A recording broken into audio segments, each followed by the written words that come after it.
KPRC2 News begins right now with breaking news. And that breaking news right now out of Deer Park. Let's take a look from Sky 2 showing us the Shell Pemex plant where a chemical release killed 2 people and affected as many as 35 others. The shelter-in-place order given earlier for the surrounding neighborhoods is no longer in place. KPRC2 News is your source tonight at 10 o'clock. Thank you so much for joining us. I'm Daniela Guzman.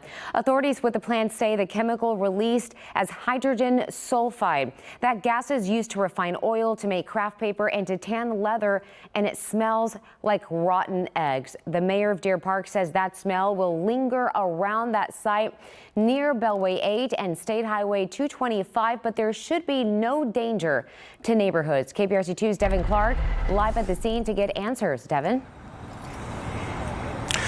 Yeah, Danny, as you mentioned, there is no threat to the public right now.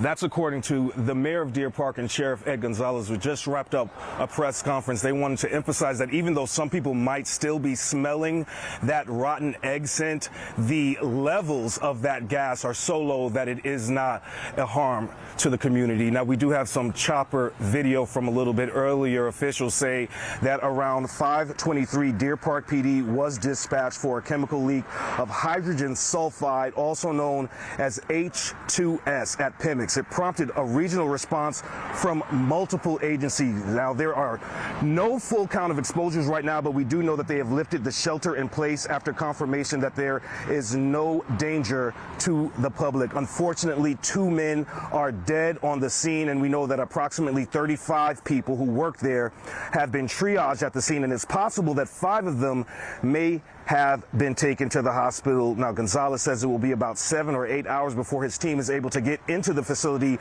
because H2S levels inside are still elevated. Let's take a listen to what he had to say earlier.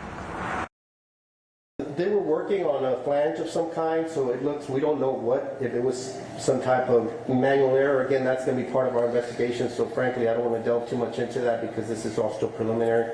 And I always believe, let's let our investigative team get in there, really working in tandem with our partners, try to determine what happened.